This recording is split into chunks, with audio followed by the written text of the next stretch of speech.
Bismillah ar-Rahman ar-Rahim. Assalamu alaikum wa rahmatullahi ta'ala wa barakatuh. When hardships and calamities gather over you like the darkness of the night, then hold on to the Quran, for it is the intercessor.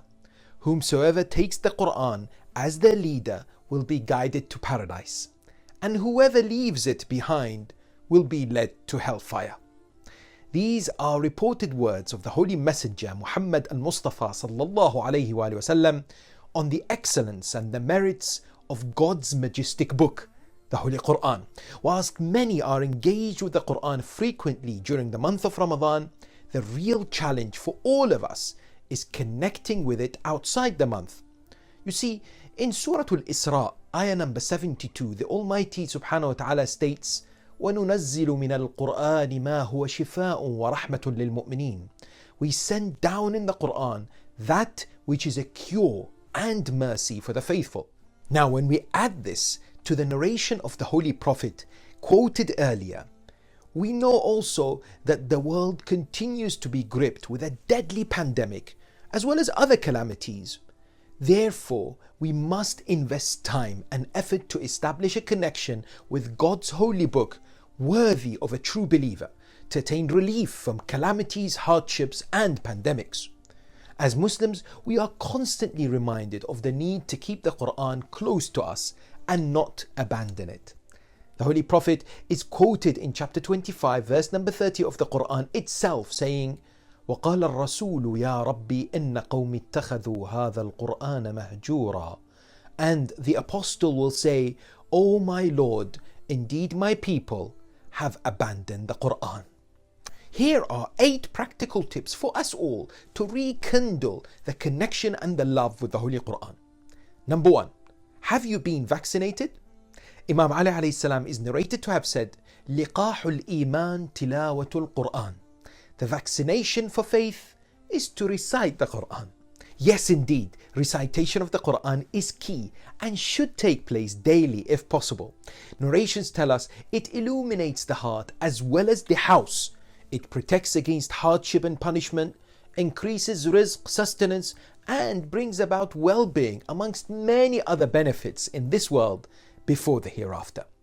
In several traditions, the Ahl al-Bayt alayhim salam have recommended that at least 50 ayat verses are recited daily. If that's not possible, set a target of 1 page every day and plan a specific time of the day to achieve this. Why not make it a habit to recite a few verses every day in the morning before you start your main activity, like go to school, college or work? Just like how our bodies need breakfast to flourish, the soul needs the Quran to survive. Number 2, it's important also to make sure we are reciting the Quran correctly. For this, many tools are available, alhamdulillah, today, where you can listen to, for example, well-known reciters on apps or websites and ensure the recitation is pristine and correct. The Holy Prophet ﷺ is narrated to have said, beautify the Quran with your voices. This means to recite the ayat in a respectful voice, but not through a tune though. Sometimes it might be worth getting a Quran teacher. At the same time, some people who make mistakes in reciting stop reading altogether, sometimes even believing their fast has become invalid. Don't let shaitan put you off. Your fast is fine. And you need to persevere and get better. And Allah Tabaraka wa Ta'ala will help for sure and support you. That is guaranteed. There are several people in different communities who specialize in Quran recitations, and it's worth contacting them or checking their social media profiles, for example, to gain more help. In the United Kingdom, for example, Sayyid Jalal Ma'soumi, Sayyid Hani Al-Wardi, and others have been Quran teachers for a long time, teaching people how to recite properly. You also have brothers like Imran Ali Khaki, who has a page by the name of Quran Academy. Details of how to contact them are found below this video.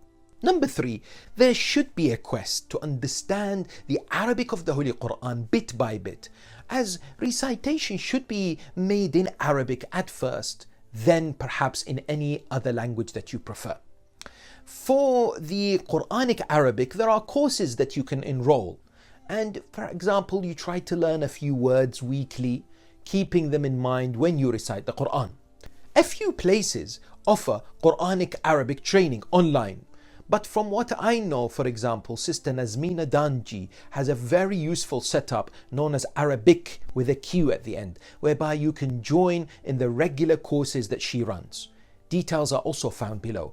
In terms of translations in English, well, people often ask which of the translations is recommended.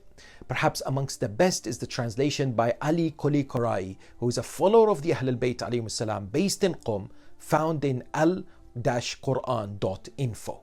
Number 4, the key message that we often hear about is the need to understand the Quran, of course. This is vital, so we can apply its teachings to our day-to-day lives. With the limited books of tafsir and commentary available in English for followers of the Ahl al-Bayt, I recommend you download the link below, which is compiled by the Academy of Learning Islam, in which English lectures on tafsir of the Quran are grouped in one document for easy access. I advise that when you listen to the lectures, you make notes and perhaps discuss them with others, as well as use them to teach later. Make a commitment this holy month of Ramadan to start exploring the Quran by enriching our hearts with its meanings. 5. Another useful way is to study Quranic sciences, al-ulum al-Quraniyya, and have clarity on topics such as, for example, how was the Quran compiled? What about its authenticity? What about the Meccan and Medinite chapters, as well as abrogation, for example? Ayatollah Khoei's book Al-Bayan is translated into English, alhamdulillah, and comes highly recommended for this topic. Furthermore, you could explore one specific area within the Quran, like Quranic stories of prophets, stories of non-prophets in the Quran, the parables, amthal in the Quran, the ayat related to Islamic law, and so on. Number 6, memorization of the Quran is also beautiful and should not be ignored. Somehow we have left hifz to young children only, whereas it is certainly for all. The Holy Prophet ﷺ mentions that being blessed with memorization of the Quran is one of the great favors of the Almighty subhanahu wa ta'ala towards any individual. Remember that the more chapters of the Holy Quran that we have memorized, the more we can alternate in salah and keep focused during prayer. Number 7, establish Quranic circles with family as well as friends, even sometimes through virtual tools like Zoom, and go through recitation and commentary of various Quranic chapters together. Remember to utilize well-known tafsir from established ulama of the school of Ahl al-Bayt. Finally, we must be disciplined and organized in our approach when it comes to this fantastically important and noble objective of getting closer to the Holy Quran. This Ramadan, set a few minutes to devise a plan, either individually or as a family or with a group of friends. Write this plan down and keep revising it. Know that this journey is filled with blessings as well as rewards. Don't give up if you go through a period away from the Quran. The goal is to become Ahlul Quran, the people of the Quran, and those who carry it wholeheartedly. The Holy Prophet Muhammad sallallahu alayhi wa sallam is narrated to have said, Hamalatul Quran urafa'u ahlul Jannah. Those who carry the Quran are the Gnostics of the people of paradise.